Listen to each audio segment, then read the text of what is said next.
On September the 22nd, 1989, the IRA detonated a £15 time bomb in the Royal Marine School of Music building at the Deal Barracks in Kent. The blast destroyed the recreational centre, levelled the accommodation building next to it, and caused extensive damage to the rest of the base and nearby homes. One Marine who survived the blast, but was left with long-lasting psychological issues, was Andrew Gronkowski. I was in the next door building, which was known as the new intake block. It was where basically the single men used to live. There was a huge explosion which blew me off my feet onto my back.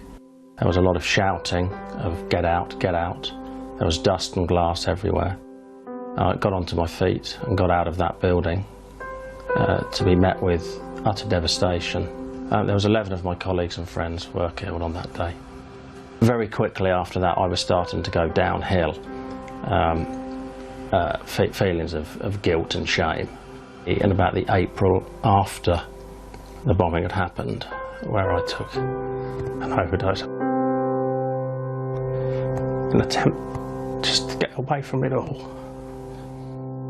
Having struggled with the effects of chronic PTSD for 27 years, Andrew only received an official diagnosis last year. As a family, we now know the reason for a lot of his behaviour over the years, which we couldn't understand. Having not been able to hold down a job due to his PTSD, Andrew and his family have been forced to move house 35 times over the years. I think I've held my wife back. I don't think she's been able to do what she wanted to do, so she's almost suffered it by proxy. My daughter's always been very quiet about it. My son has had some difficult times. I think he's coming out at the end of it.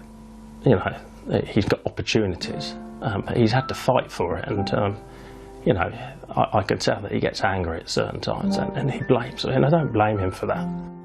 I feel that Andrew and I are caught up in a moment, in a chapter where it never moves forward. We're just stuck in that moment of time.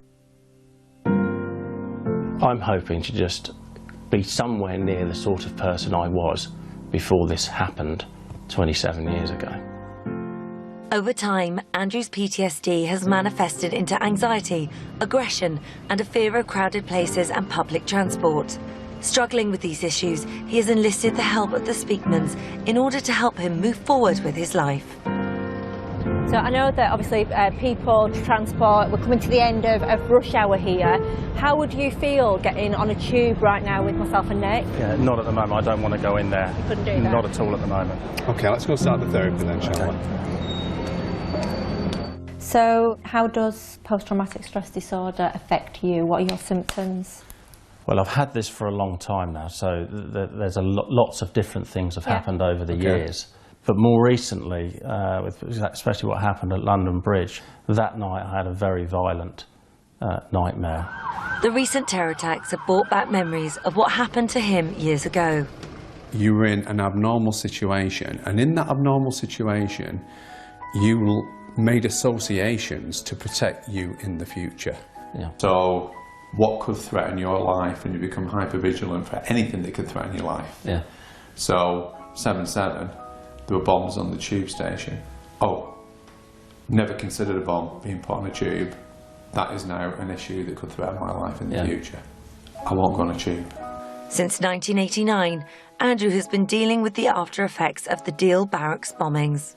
You're still stuck there in that moment because you're trying to make sense of a senseless situation. You're trying to fix something. It's happened, but you're still trying to fix it. And therein lies the anger and the frustration. So you are, you know, the man that sat in front of us, but inside you've got this 18-year-old who's trying to make sense of something that happened such a long time ago, and you feel like two people. See, and a lot of your viewpoints and the way you see things are still through that 18-year-old young man's. Well, that explains a lot, actually. That's exactly how I feel. How do you feel about going on the tube now? I think I could be like any other normal person, really.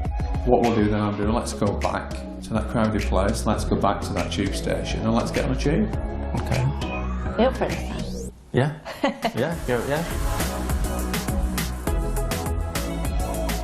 So there's one thing that you couldn't do this morning, and you weren't even willing to try. How do you feel about going on the tube? Yeah, let's give it a go. Come on then. Yeah. And we're happy to say that Andrew is here now. He joins us alongside the Speakmans. Good morning to all of you. I mean, we watch it. We watch it with disbelief almost, because the change in you is extraordinary. I mean, getting on the tube was just the first thing. I mean, you're here in the studio, which is a big thing. How has life changed? Well, I'm so positive now. I feel like I've got a future. I'm not having any of the sort of recurring thoughts that I've had on an almost daily basis for the last 27 years, and I just feel great. Yeah. And it's amazing. And I've slept, and I've been trying my hardest to scupper it, you know, think it can't be right, I can't feel like this, but I do. Well, you were sceptical, weren't you? Oh, absolutely, yes. Well, we watched your lovely family who are over there watching you, and they're all in bits because they've got you back. Yeah. You know, which is what an extraordinary thing. It took 3 hours, maybe a little bit more, and you uncovered all sorts of different things. We did, because it became very complex, because Andrew, he struggled, as you know, he had 40 jobs over 30 and 35 house moves over 27 years. So what a turmoil. He couldn't get to anywhere on time, because actually being late that day saved his life. Oh, right. So now, even though he wanted to be on time, he never could. There was also a hoax second bomb, and so right. he was constantly looking for the other bomb. That's why he never felt safe, and he developed a lot of OCD tendencies as well, and he had to continually relate the names of the 11 squaddies. Has it helped the died. OCD? Oh, absolutely, yeah. I mean, obviously, that time will tell in the future, but I don't feel compelled to do certain things I was doing, like I had issues with rubbish and things like that. Yeah. OK, and Eva, I wanted to ask you, because there'll be many people suffering PTSD of all different levels for different reasons. He was told he was incurable, and the message that I guess we want to get out there is that that is not the case. That is the message. To live with this. No, not at all. That is so important, because so many people feel that they can't move forward, and that this is it, and that all they can do at best is manage the symptoms of post-traumatic stress disorder. And one thing that is so important to us is for people to realise, as we've shown with Andrew and so many people on the show, you can get better. I mean, all we do as a talking therapy is to help to see things from a different perspective. But there is hope. You can get better, and you can get over PTSD. But there's only 2 of you. Yeah, there is. But we are now actually working with a university in the Netherlands, and have actually trained psychologists out there as well, and professors, and scientific studies are just going on at the moment with a view to training more people in our therapy. You recognise this in your friends, you see it on Facebook, and someone who's in denial, you think, I know what it is. Yeah, absolutely, and I'll say to anybody out there, whatever branch of the armed forces they're in, if they feel anything like this,